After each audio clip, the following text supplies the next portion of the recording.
He worked as a community organizer. He immersed himself in Chicago machine politics.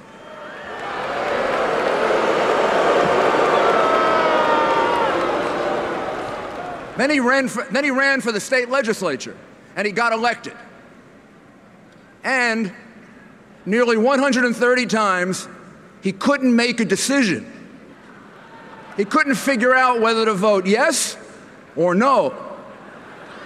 It was too tough.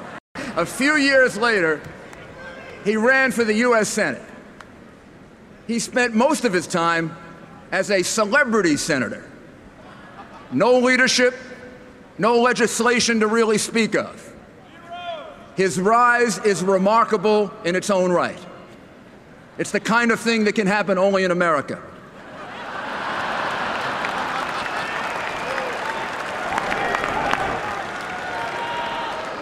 But he's never run a city, he's never run a state, he's never run a business, he's never run a military unit, he's never had to lead people in crisis. He is the least experienced candidate for president of the United States in at least the last 100 years.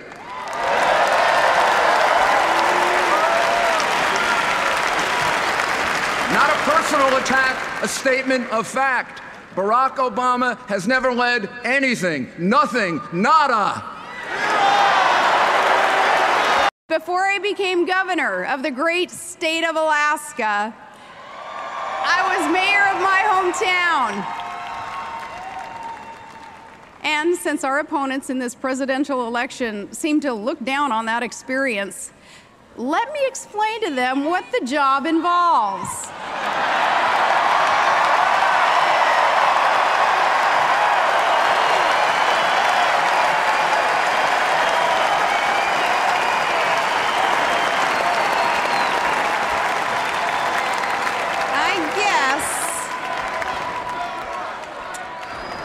I guess a small-town mayor is sort of like a community organizer, except that you have actual responsibilities.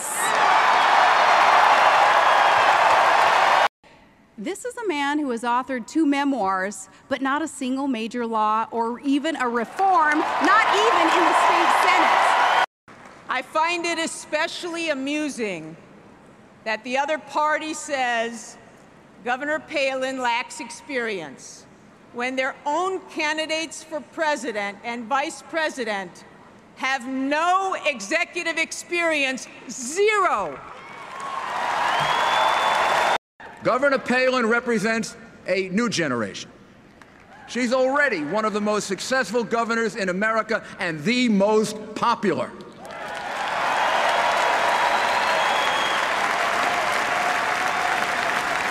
And she's already had more executive experience than the entire Democratic ticket combined.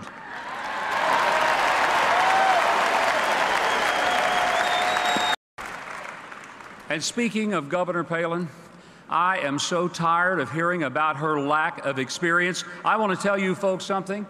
She got more votes running for mayor of Wasilla, Alaska than Joe Biden got running for president of the United States.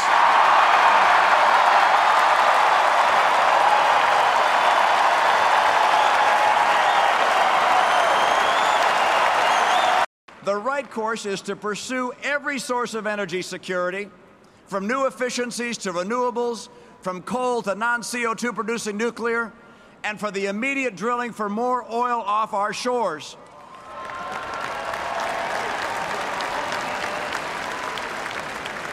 And I have one more recommendation for energy conservation. Let's keep Al Gore's private jet on the ground.